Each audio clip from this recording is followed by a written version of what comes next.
realmente, se você for parar para analisar, é algo fenomenal. O maná caindo do céu. Quem aí conhece maná? Hoje a gente não come maná, a gente não tem maná servindo nos mercados. Algo que veio do céu para o povo se alimentar. E ainda assim, depois de receber o maná ali depois que Deus manda maná do céu por algum tempo, né? O povo ali, ele reclama tanto e começa a murmurar que lá no Egito eles tinham isso, tinham aquilo outro, né? E Deus ali se revolta, se ira, se indigna contra a murmuração daquelas pessoas, porque a intenção de Deus ali, ele estava livrando o povo de Israel da escravidão do Egito. E Deus foi o quê? Deus foi lá e proveu a carne.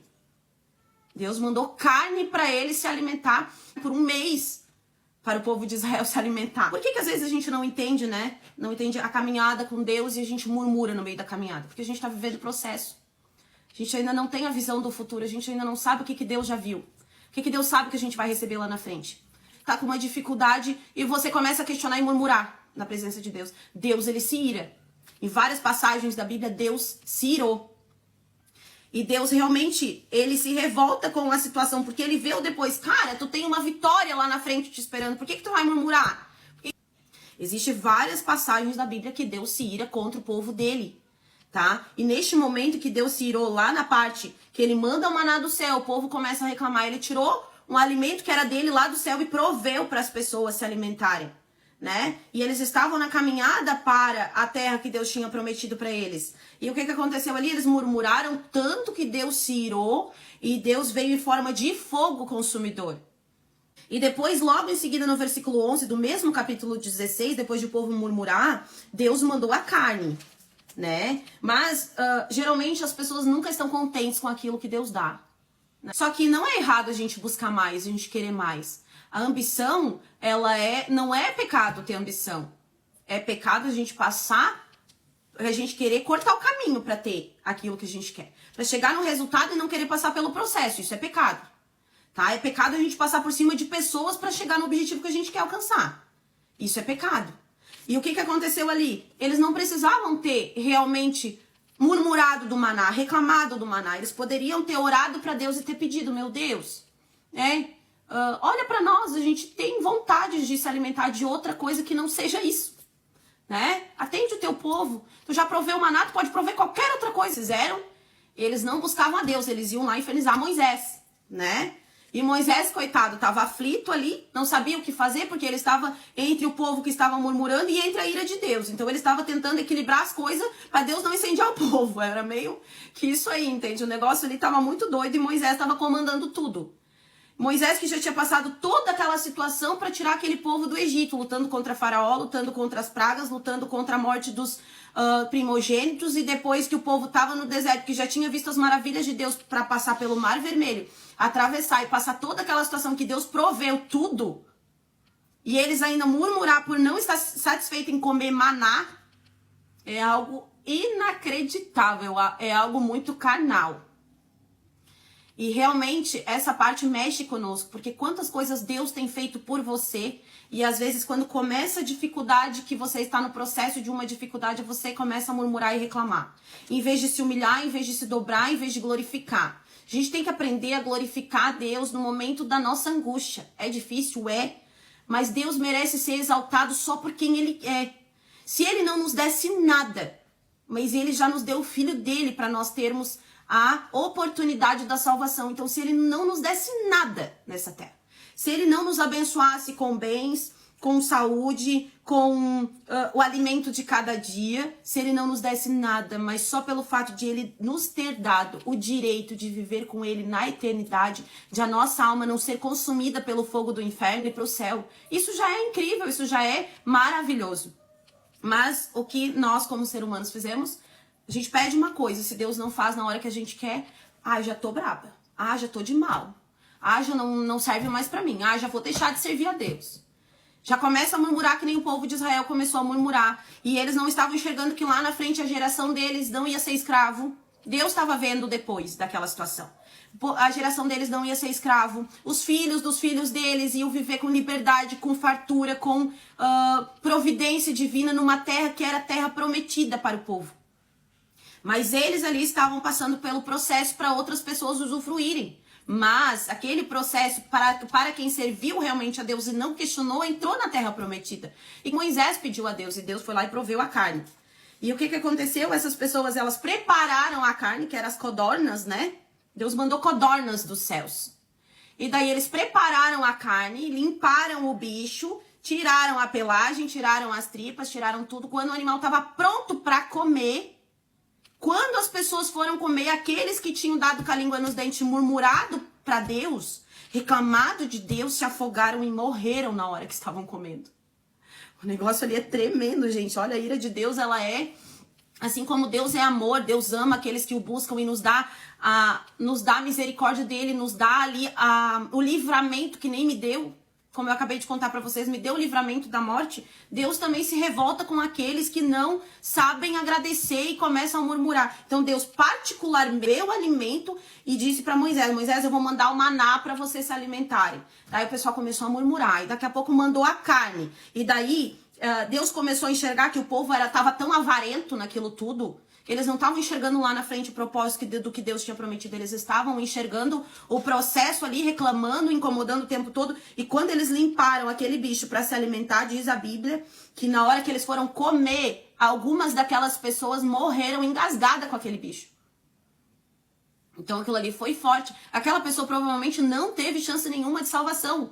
Porque ela teve direito à providência do céu e ela ainda murmurou, ela ainda incomodou, ela ainda reclamou, ela ainda estava ali querendo enfiar carne por dentro dos olhos. E às vezes a gente tem que passar pelo processo e não sabe passar pelo processo e perde a bênção que está para vir lá na frente. A pessoa que não murmurou, ela teve a chance de chegar na terra prometida.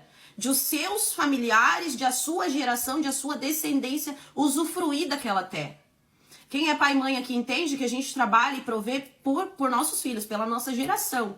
Eu, por enquanto, sou só mãe, mas daqui a pouco vou ser vó, né? E dizem que o amor de vó é maior do que o amor de mãe, porque a gente mima mais, a gente aproveita mais. Acredito que não é maior, mas a questão da maturidade que a gente tem na nossa vida, na nossa consciência, e a maturidade da nossa idade, quando a gente se torna avó, né? A gente vai conseguir aproveitar mais aquele serzinho que nasceu, que é parte da gente também, por ser da nossa geração.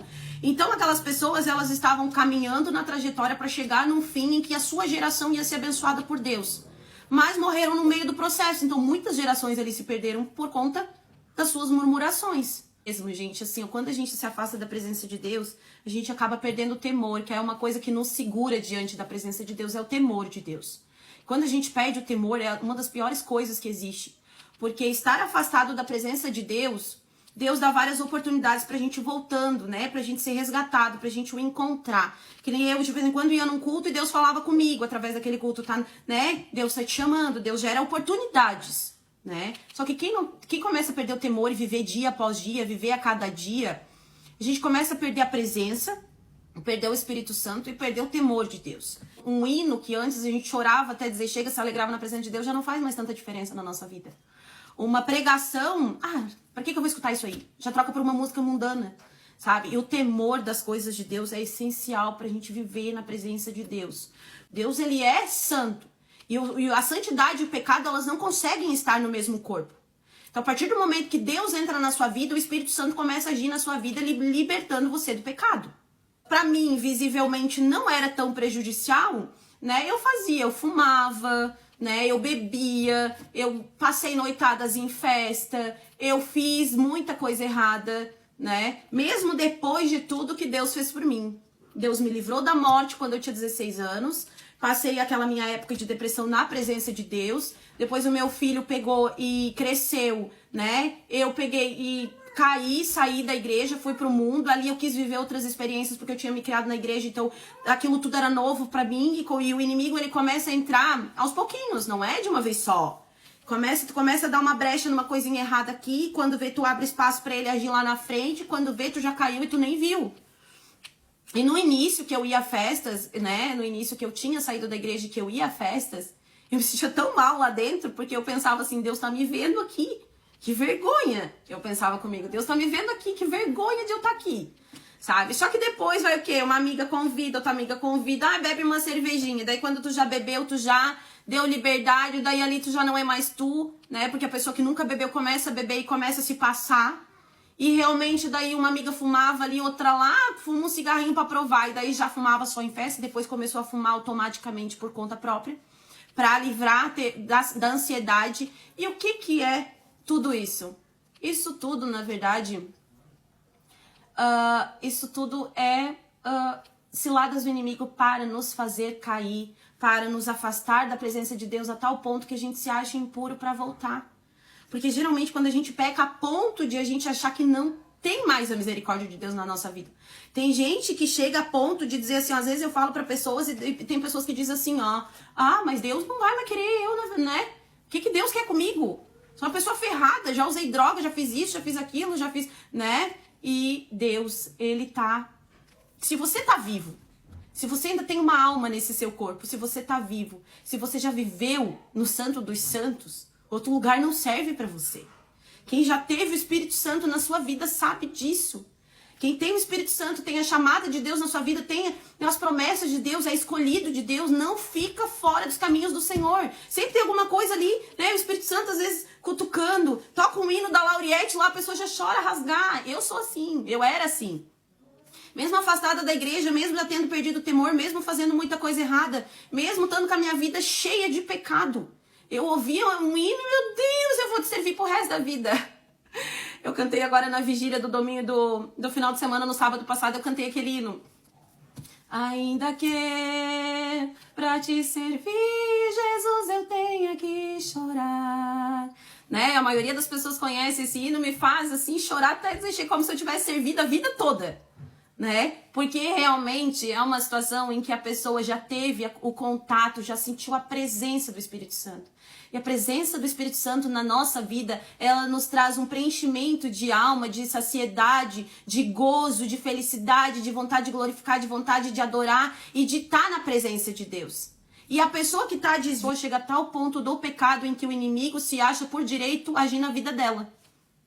É a nossa liberdade que vai dando espaço pro inimigo agir na nossa vida. Peca um pouquinho ali, daqui a pouco peca um pouquinho lá. É que nem a mentira. Tu mente um pouquinho ali, daqui a pouco já tem que mentir um pouco mais pra continuar sustentando aquela mentira que começou numa mentirinha.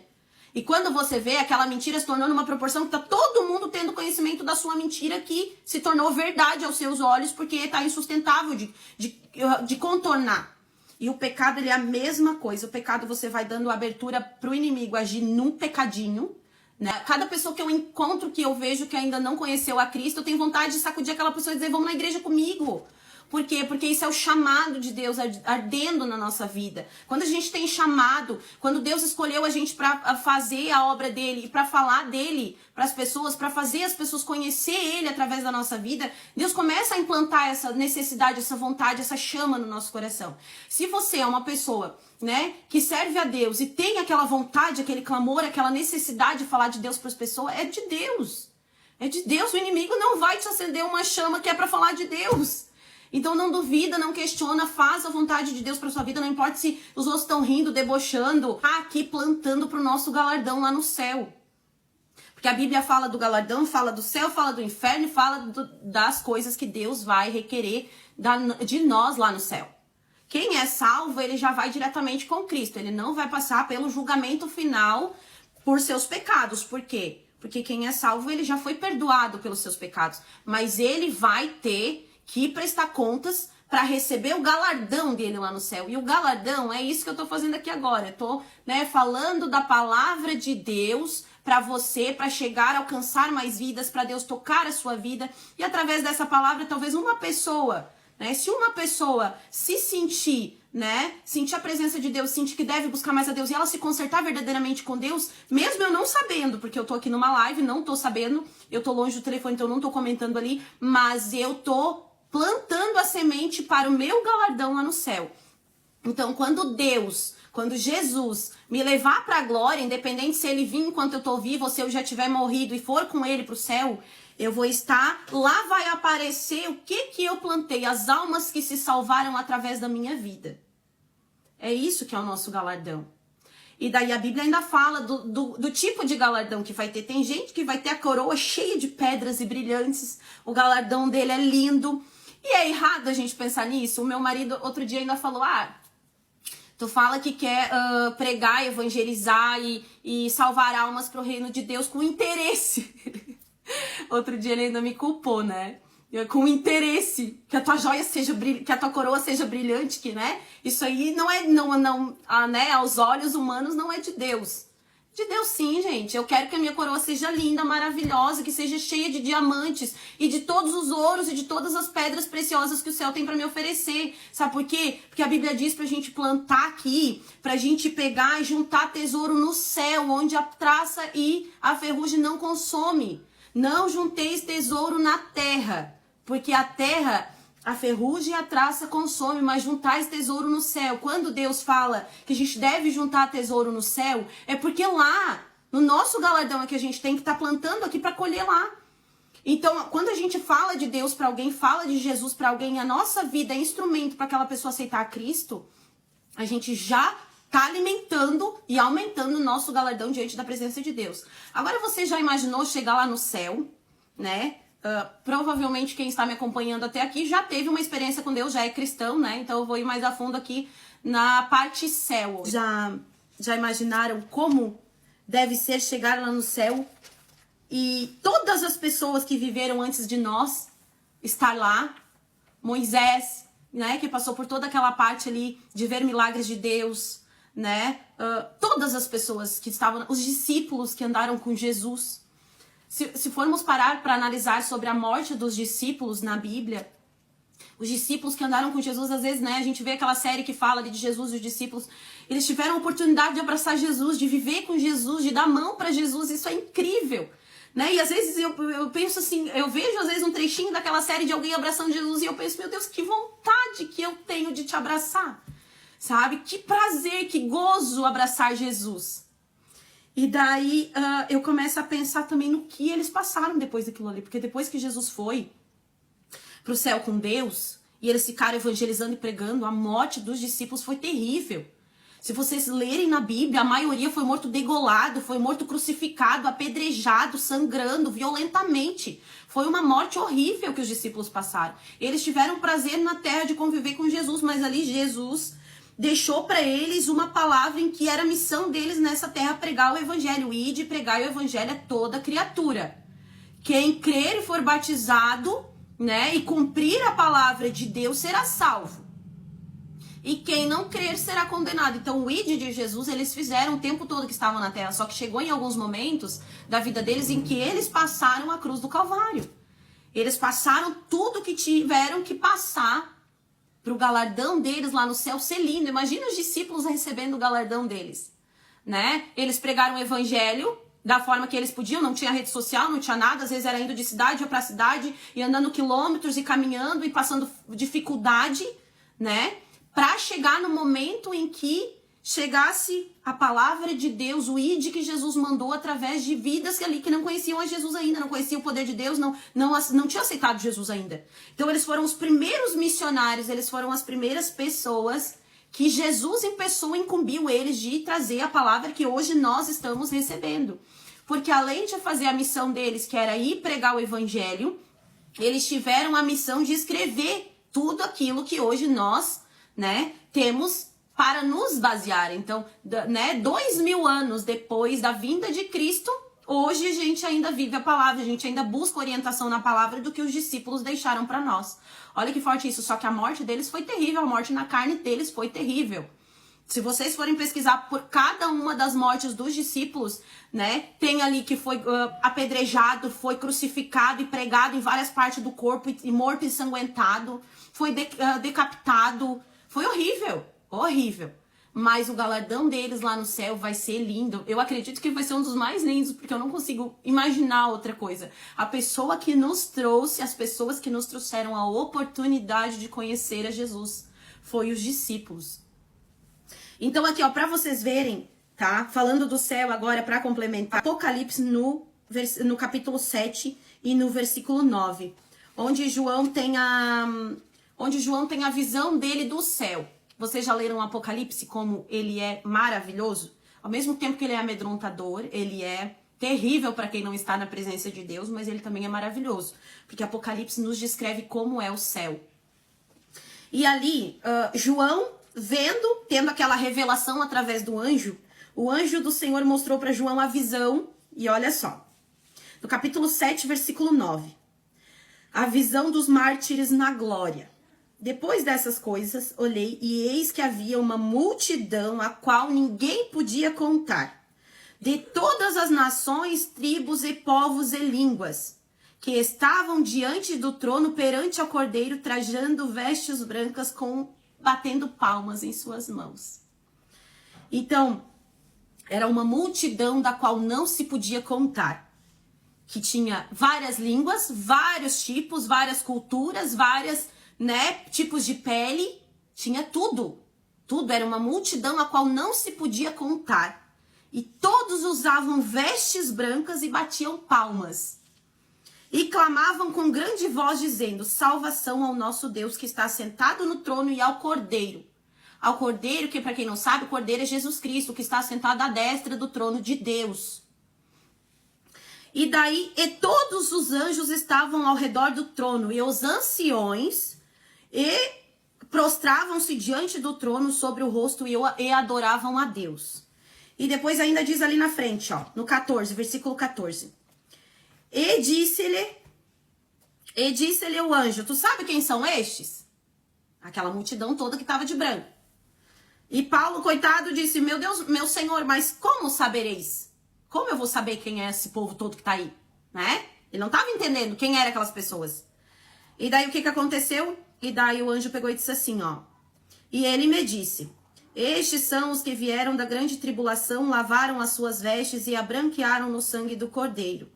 Por isso estão diante do trono de Deus e o servem de dia e de noite, no seu templo. E aquele que está sentado no trono os cobrirá com a sua sombra. Nunca mais terão fome, nunca mais terão sede, porque o Cordeiro que está no meio do trono os apacentará. E ele lhes servirá de guia para a fonte das águas da vida. E Deus limpará dos seus olhos toda a lágrima. Eu li a primeira vez essa passagem de Apocalipse e eu chorei tanto, que a Bíblia fala que a gente não se compara, que nada nessa terra que a gente tenha visto, ou tenha sentido, ou tenha imaginado, se compara com a glória que há de nos ser revelada lá no céu. Nada se compara. A gente não consegue nem imaginar um décimo da glória que há de nos ser revelada lá no céu. Então imagina só aquela multidão toda de branco, cantando santo, santo, santo, santo. E Paulo lá sem entender o que ele estava vendo, mas aquelas pessoas ali, ele já estava vendo depois de Jesus ter vindo buscar o povo dele. Era nós já na visão de Paulo, e Jesus já estava, o anjo do Senhor ali já estava mostrando para Paulo como seria, depois da vinda de Cristo. Para quê? Para a gente se basear em Apocalipse, que a gente deve buscar isso aqui. E a salvação, para ter a salvação é só um caminho. Primeiro, aceitar Jesus como Salvador da sua alma, crer e aceitar, A partir do momento que você aceita, você já crê, E a partir do momento que cremos, a gente dá permissão para Jesus entrar na nossa vida. E essa permissão, ela vai entrando na nossa vida através da oração. Como é que a gente vai deixar Jesus entrar na nossa vida se a gente não busca? Se a gente não ora? Se a gente não dá tempo para Jesus? O tempo é algo mais precioso que a gente tem nessa terra, porque a gente tem um tempo de vida nessa terra determinado por Deus. A gente sabe quando nascemos, mas a gente não sabe o dia que a gente vai morrer. Só Deus sabe o dia que a gente vai morrer. Porque Ele sabe todas as coisas. Ele sabe o que aconteceu no passado, Ele sabe o que está acontecendo agora aqui no presente, e Ele sabe o que está por vir no futuro. Até as nossas gerações Deus já conheceu. Então Deus sabe o tempo que a gente tem nessa terra. Imagina o curto tempo que a gente tem aqui, a gente dedica a trabalho, a gente dedica a casa, a filhos, a marido, a lazeres, e não dedica tempo para Deus agir na nossa vida. Não dedica tempo para Jesus estar agindo em nós, para o Espírito Santo de Deus estar nos modificando, nos mudando e nos aperfeiçoando para estarmos de acordo com a presença de Deus. E daí, quando chegar lá naquele dia aqui, para estar junto com essa multidão aqui de vestes brancas, o que vai acontecer? Se a gente não tirar tempo para Deus, simplesmente vai chegar lá naquele grande dia e Deus vai dizer: apartai-vos de mim, porque eu não vos conheço. É isso que a palavra diz. Ah, mas Deus não tem misericórdia? Tem. Quantas oportunidades essa pessoa tem de conhecer a Deus, de conhecer a Jesus, de acreditar, de crer nisso aqui? A Bíblia, ela é bem clara. Tudo que você buscar, que você tem dúvidas, vai encontrar aqui. Vai estar aqui como se serve a Cristo, como se aperfeiçoa na palavra, vai estar aqui como se comportar no casamento, como se vestir, porque o livro de Coríntios, ele nos dá uma reflexão muito grande mesmo. Ali Paulo, ele capricha nas instruções, tá? Ali tem como a gente deve adorar a Deus, como a gente não deve ter idolatria. Quanto à idolatria, eu não tô falando de idolatria só de tu ter uma imagem, de tu adorar uma imagem, não. Tem gente que se idolatra, né? Tem gente que se idolatra e começa porque se eu engordei 2 quilos, eu já não tô mais contente com o meu corpo, né? Se meu cabelo tá com uma ponta dupla, misericórdia. Isso é uma idolatria da própria pessoa, isso é pecado diante da palavra de Deus. Pessoa que se mata numa academia pra estar no shape, entende? Mas não tira meia hora de oração no dia. E daí, Deus tem que prover na minha vida, porque se não prover, já tá murmurando que nem lá no povo de Israel. Jesus tá vindo pra essas pessoas que estão morrendo. A gente não tá livre de acontecer um acidente, de acontecer alguma coisa, né? Quando a gente sai de casa, a gente não tá livre de Jesus vir agora, né? E se Jesus vir? E daí você vai ficar, às vezes, por não ter o conhecimento da palavra e não saber que aquilo está errado diante dos olhos de Deus. E só o Espírito Santo que vai saber direcionar a sua vida porque é certo e porque é errado. E a palavra de Deus, você lendo, você vai ter o conhecimento do que é certo diante de Deus e do que não é. Sentimentos, orgulho, avareza, depressão, sentimentos, tá? De tristeza. Às vezes tem tudo na sua volta, mas nada te deixa feliz.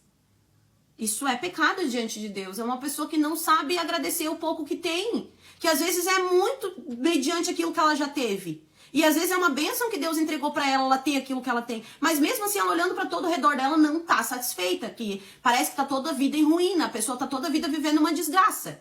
Tem filhos saudáveis, tem o alimento de cada dia, tem as coisas dentro de casa, mas não tá feliz nunca. Tá sempre alimentando o espírito negativo, alimentando o inimigo, alimentando a ruína na vida da pessoa. Ora e pede pra Deus, Deus me livra desses sentimentos, eu quero ser feliz na tua presença. Eu quero que teu Espírito Santo haja na minha vida e mude aquilo que não tá sendo de acordo com o que a tua palavra manda que eu siga. Lê a Bíblia, busca a presença de Deus, que você vai ter um renovo espiritual, você vai ter a oportunidade de colocar a sua vida diante de Deus e estar lá com essa multidão que Paulo viu, vestido de branco, cantando santo, santo, santo, lá na glória com o Senhor. E depois que você passar pelo processo de renovo espiritual, de busca por aperfeiçoamento, de melhora no seu interior, e o Espírito Santo começar a agir na sua vida, você, como cristão, que já aceitou, que já lavou suas vestes com o sangue do Cordeiro, que já está vestido de veste branca, você vai ter o dever agora de levar o evangelho para outras pessoas, de evangelizar, de fazer primeiramente a sua família entender que ser cristão, que quer em Cristo, que estar na presença de Deus é o mais necessário dessa vida. Então é seu dever com que a sua família entenda essa necessidade. Não é obrigação deles aceitar, nunca foi, né? Mas fazer eles entender que Jesus cura, salva, liberta, batiza, renova, que tem um céu, que não tem nada que possa ser comparado ao que está lá para nos esperar. Saber de tudo isso, depois que você sabe, o primeiro dever seu, depois de ter se reencontrado, de estar na presença de Deus, é pregar o evangelho. A gente não pode se envergonhar, porque a partir do momento que a gente se envergonha de dizer, bater no peito, eu sou cristão, eu creio em Cristo, Deus me lavou, me perdoou, me tirou da desgraça, me tirou da ruína, me tirou do meu pecado, né, e transformou a minha vida. E daí você se envergonha de fazer isso, você está o quê? Tá dando brecha pro inimigo entrar ali na sua vida e dizer, isso mesmo, é assim, desse jeito que eu quero. É tipo aquele ali, tá assim, bem amostradinho. É quase isso, misericórdia. Mas agora, pra terminar, tá, que já ficou bem longo esse nosso vídeo, eu quero ler com vocês no livro de Efésios, no capítulo 6 e no versículo 10, onde também Paulo nos orienta a nos revestir. É uma passagem bem conhecida, acredito que vocês, né, já conhecem, é uma passagem que me dá um gozo em ler, porque é uma das passagens mais lindas da Bíblia em relação a como devemos, né, buscar a presença de Deus. No demais, irmãos meus, fortalecei-vos no Senhor e na força do seu poder. Revesti-vos de todas as armaduras de Deus, para que possais estar firmes contra as astutas ciladas do diabo. Porque não temos que lutar contra carne e sangue, mas sim contra principados e contra as potestades, contra os príncipes das trevas deste século, contra as hostes espirituais da maldade dos lugares celestiais. Portanto, tomai toda a armadura de Deus, para que possais resistir no dia mau, e havendo feito tudo, ficai firmes. Estais firmes e cingi seus lombos com a verdade, e vestida a couraça da justiça, e calçados nos pés a preparação do evangelho, tomando sobretudo o escudo da fé, com o qual podereis apagar os dardos inflamados do maligno. Tomai também o capacete da salvação e a espada do Espírito, que é a palavra de Deus. A palavra de Deus aqui ela é descrita como o capacete da salvação e a espada do Espírito. Então, para a gente lutar contra tudo que nos rodeia, a gente tem que estar o quê? Com a palavra em dia. Orando em todo o tempo, com a oração e súplica no Espírito, e vigiando nisso com toda perseverança e súplica por todos os santos. E daí ali Paulo também pede oração por ele, porque ele também está naquele momento, naquela peleja, né, ministrando o evangelho. Então, a armadura de Deus, ela é o quê? Ela é vigiar, em primeiro lugar, orar e jejuar, né? Às vezes a gente começa a falar com um cristão mais antigo e às vezes ele começa, tudo é o inimigo. Vocês já passaram por isso? Né? A minha irmã é meio mais ou menos assim, ela não tá me assistindo aqui agora, mas se ela tivesse, ela ia rir. Porque a minha irmã, ela chega na casa da gente e a minha filha às vezes tá com uma tossezinha ou ela tá com uma, né, uma virose da creche, a minha irmã já diz, é o inimigo, vamos orar. E às vezes a gente ri, né, e não dá créditos ao inimigo. Só que a minha irmã, ela é evangélica de berço e ela nunca se afastou da presença do Senhor. Ela ora, ela jejua, ela é uma pessoa, realmente uma mulher de Deus, né? E daí, neste momento que eu leio essa parte em que diz que a nossa luta não é contra carne e sangue, mas é contra os principados e potestades, contra os príncipes das trevas e as hostes espirituais da maldade que nos rodeiam, confirma que tudo é o inimigo. Tudo é o inimigo. Tudo é o mal que nos cerca tentando tirar a nossa presença de Deus, a nossa vida de comunhão com Deus, a nossa busca pelo Espírito Santo de Deus. E me preocupo com a minha filha, a partir do momento que ela tá doente, né, já meio que se torna uma coisa chata aqui dentro de casa, porque daí vai aquela criança chorando, irritando, doentinha, e daí já começa a criar uma situação em que talvez se é uma pessoa que não está bem, né, orando, buscando, e dentro da palavra de Deus, não é uma pessoa que tá na presença de Deus, ela já vai murmurar, ela já vai espraguejar, ela já vai reclamar, e ali já vai dar espaço pro inimigo entrar na vida dela. Então, foi, né, o inimigo que usou a tosse ou a diarreia. Não, mas ele usa de situações para poder entrar. Então, pode sim ser o inimigo que causa, às vezes, uma mínima coisa na sua casa e você não dá créditos para isso.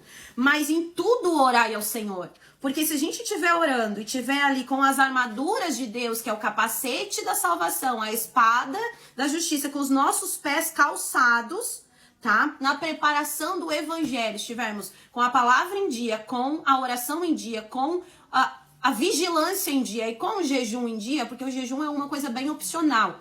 Uma hora eu quero fazer aqui com vocês uma live sobre o jejum, quanto ele enriquece a vida da gente.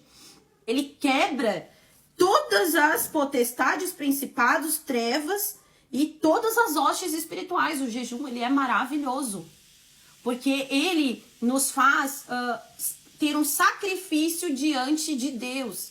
A gente está dedicando não só a oração e a busca, mas a gente está sacrificando uma coisa que a gente gosta, porque comer, né, é uma coisa boa, a gente tem o hábito de comer, eu acordo amanhã, já vou pegar um café, então daí eu tô abdicando daquela coisa que para mim é prazerosa fazer, alimenta a minha carne, e estou dedicando aquele tempo de oração, busca e sacrifício da minha carne em prol do meu espírito, em prol do Espírito Santo de Deus agir na minha vida. A gente começa a duvidar, né, de umas coisas ou outras. Quando eu comecei a fazer vídeo aqui, eu comecei a questionar se era da vontade de Deus, se não era, Deus já tinha falado comigo que era pra mim fazer. Né, eu faço os vídeos, posto ali no Instagram também, posto aqui no TikTok. E comecei a questionar, né, e me surgia dúvida, porque eu trabalho num ramo em que, né, eu sou conhecida ali, eu tenho muitos clientes, então, de certa forma, pra imagem, talvez não tenha sido uma coisa, né, a minha imagem profissional. Mas quem é que tá ligando pra imagem profissional? Porque eu tenho Deus, cara. Né? E a partir do momento que Deus me manda fazer alguma coisa, quem sou eu pra questionar? Né? E daí, esse final de semana, eu fui num culto agora, né, no sábado, e veio uma pregadora lá de Araranguá. E a gente tava todo mundo ali, foi na frente, recebeu uma oração e tal. E de manhã eu ainda fiz esse questionamento. Eu orei e pedi o direcionamento de Deus. Meu Deus, se é mesmo da tua vontade que eu siga fazendo essa live, porque eu tinha feito uma live e tinha dado um resultado muito bom, né? Eu fiquei muito contente com a minha primeira live. E daí eu peguei, se é da tua vontade mesmo, que não seja algo de mim, mas que seja de ti, né? Me confirma.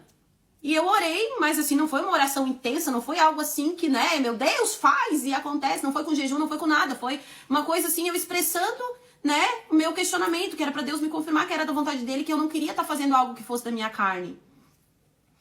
E daí eu fui nesse culto no sábado à noite, não tinha ninguém na igreja, ninguém. Eu e meu marido chegamos lá assim, eu acho que tinha uns 20 jovens, a igreja que eu vou é gigante, então tinha pouquíssimas pessoas. E esse casal que veio, né, ele cantar, né, ele trouxe uma palavra, ela pregava, enfim. E daí no final do culto a gente foi lá receber uma oração.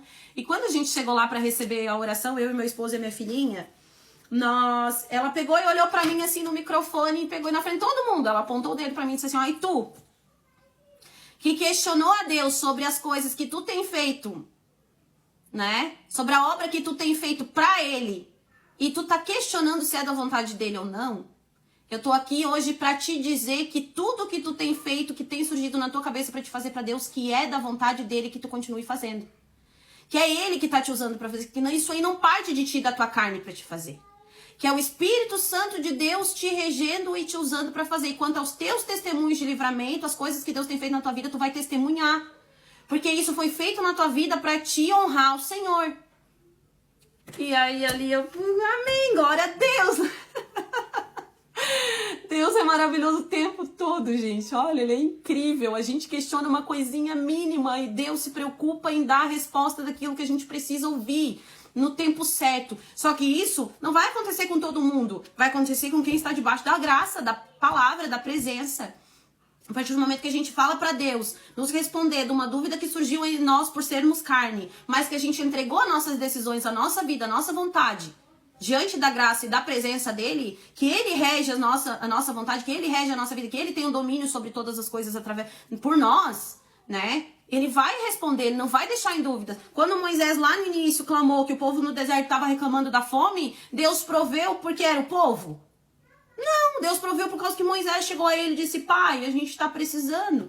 Meu Deus, Todo-Poderoso, a gente precisa, né? O povo está questionando como é que vai se alimentar e coisa. Deus foi lá e proveu, jogou maná, jogou pão do céu para todo mundo comer. Por quê?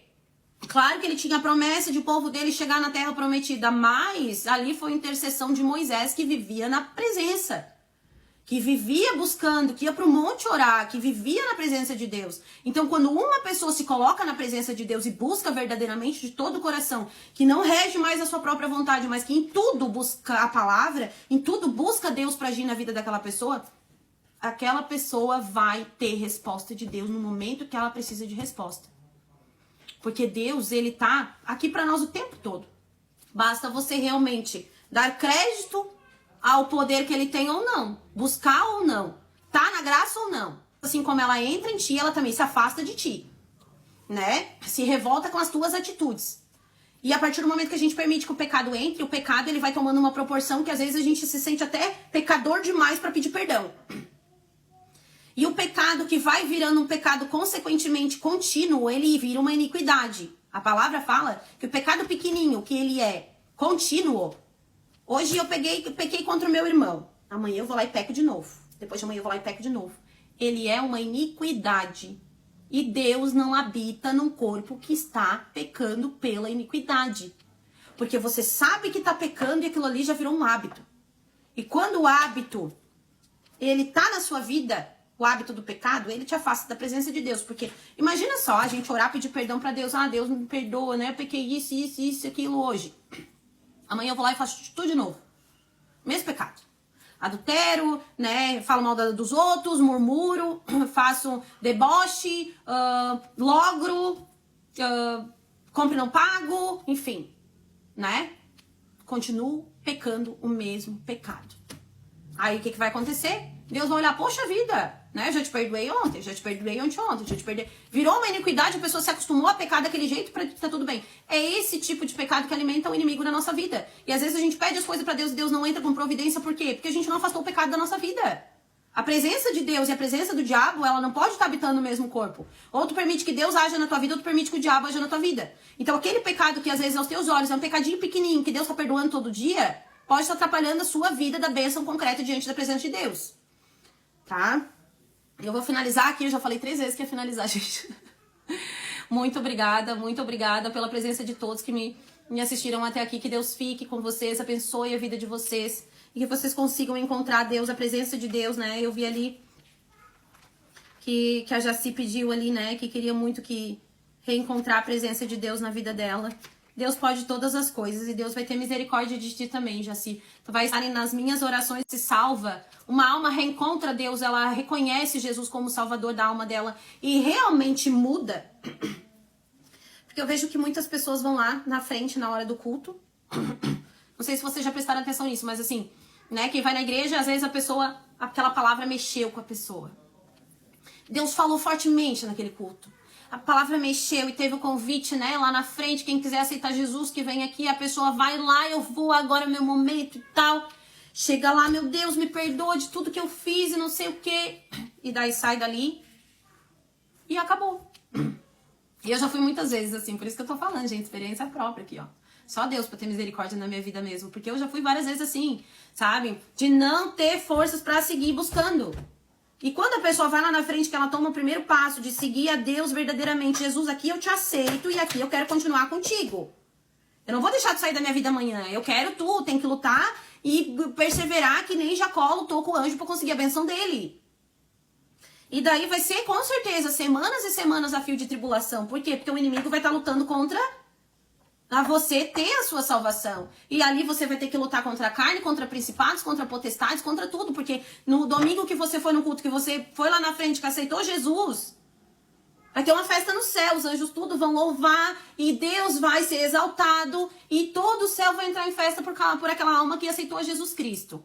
Aí lá no sábado, lá na segunda-feira começa as lutas durante o serviço, começa as batalhas espiritual, começa as coisas. O que você tem que fazer na segunda-feira? Você tem que orar. Comece seu dia orando. Jesus, ontem eu tive um encontro contigo. Eu te aceitei como suficiente salvador da minha alma. Eu preciso de ti, Deus, na minha vida, do teu Espírito Santo regendo a minha vida. Fortalece o meu espírito, fortalece o meu ser. Eu sei que orar não é fácil. Muita gente acha que a pessoa que vive em oração e que próxima em oração e tem uma vida de oração começou amando orar. Não, gente, olha, a oração ela é... Eu oro às vezes 4 vezes no dia. Meu marido diz que ora muito, mulher. Mas a questão da oração é um vício. A partir do momento que tu começa, né? E que a gente seja viciado em estar na presença de Deus. Porque é um vício bom. A partir do momento... E sabe como é que eu comecei a orar? Eu queria me libertar do cigarro.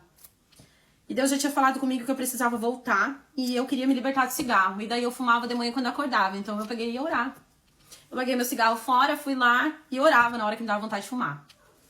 Passava 2 horas depois, com aquela vontade, ansiedade, começava a tremer já, eu vou fumar. Ah, e agora? Não, eu ia orar. Deus me tira de mim essa ansiedade, me liberta desse vício. Ficava ali 15, 20 minutos, orava, falava com Deus, chorava, rasgar. Passava aquela ansiedade e era mais 3, 4 horas que eu vencia. E ali foi indo, e foi indo, e foi indo. Quando deu 3, 4 dias, eu já tava virada numa mulher fervorosa da oração. E eu tinha me libertado do cigarro. Não existia mais cigarro na minha vida, não existia mais vício ali. E eu tinha vencido uma guerra na oração. E tinha me aproximado de Deus a ponto de eu sentir tanta necessidade de estar na presença de Deus, que parecia que se eu saía num turno da minha casa, eu ia trabalhar, fazer alguma coisa e eu voltar, a primeira coisa que eu chegava em casa, eu dava oi pra todo mundo e me trancava no quarto e vinha orar, porque eu não tinha orado no horário que eu tinha que ter orado. E o que era? É tipo o cigarro que eu fumava, eu troquei um vício pelo outro, mas um vício de adoração a Deus. Eu tô ali de joelho, não tô fazendo mal pra minha vida, tô adorando quem merece ser adorado, tô tornando Deus o Todo-Poderoso na minha vida pra reger a minha vida e pra melhorar a minha vida. Então eu troquei um vício pelo outro e foi a melhor escolha que eu fiz.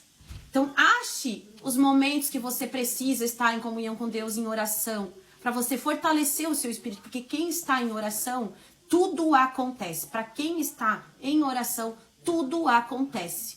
Não há nada nesse mundo que não possa ser vencido na oração. Vamos orar então. Eu acho que eu já anotei ali os nomes. Eu já fiquei rouca já também. Vamos agradecer a Deus por essa manhã. Querido Deus e Pai, estamos aqui na Tua presença, Senhor. Primeiramente para te agradecer pela nossa vida, pela oportunidade, Senhor, de estarmos aqui ouvindo a Tua palavra, Senhor, e eu trazendo a Tua palavra para essas vidas que estão me ouvindo, Pai. Te intercedo agora, Senhor, para que venha através desses lares, ó Pai, que recebeu essa Tua mensagem nesta manhã, ó Deus. Entra com providência na vida dessas pessoas que estão clamando por Ti e não têm forças para voltar a fazer a busca pelo Teu Espírito, pela Tua presença, ó Deus. Tu sabe que somos humanos, somos falhos, pecadores. Quanto mais o pecado entra na nossa vida, mais nos afastamos da Tua presença. Mas que a Tua misericórdia, Senhor, esteja sobre a nossa vida. Cada dia que se passa, Senhor, que a Tua misericórdia seja derramada em nossas vidas, Pai. Que sejamos, Senhor, como Davi, possamos reconhecer que necessitamos da Tua presença, ó Deus. Não afaste o Teu Espírito Santo e a Tua presença da nossa vida nem por um segundo sequer, ó Pai. Porque necessitamos de Ti, não somos nada sem Ti, ó Deus. Reconhecemos a Tua majestade, reconhecemos a Tua onipresença, onipotência, onisciência em nossas vidas. Te reconhecemos, Jesus Cristo, como Salvador da nossa alma. Desejamos ser lavados diariamente pelo Teu sangue, Jesus Cristo. Que venha perdoar os nossos pecados, que venha nos purificar, que venha, Senhor, nos preparar para a Tua vinda nessa terra, Jesus.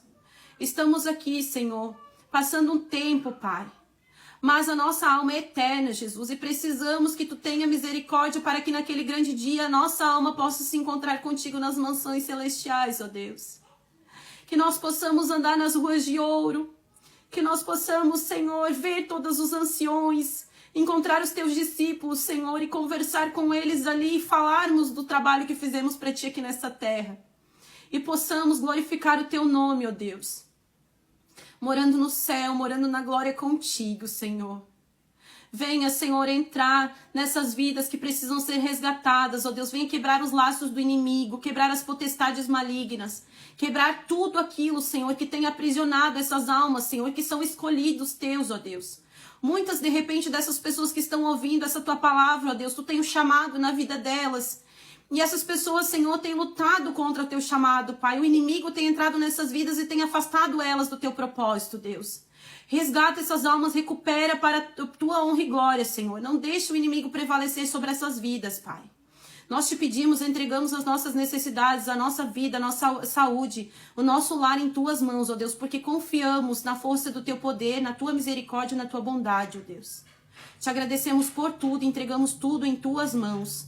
No nome de Jesus Cristo, amém. Vocês oraram aí comigo? Glória a Deus. Podemos glorificar aquele que vive e reina eternamente? Amém? Acho que a Pri ficou até o final aí, ó.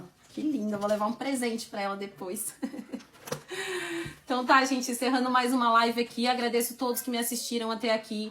Fiquem aqui comigo, sempre que possível eu vou estar fazendo essa live para trazer uma palavra de Deus para sua vida, uma oração, um renovo espiritual para você. E realmente, Senhor, do fundo do meu coração, eu desejo que você encontre a Cristo, que você encontre a Deus, que Deus comece a reger a sua vida novamente, porque a pessoa que se afasta da presença de Deus, ela vive uma vida de vazio, que nada preenche. Mas nós, com o Espírito Santo de Deus, com Deus regendo a nossa vida, nós somos mais do que vencedores no nome de Jesus Cristo. Fiquem com Deus e até a próxima live. Até mais. Tchau, tchau.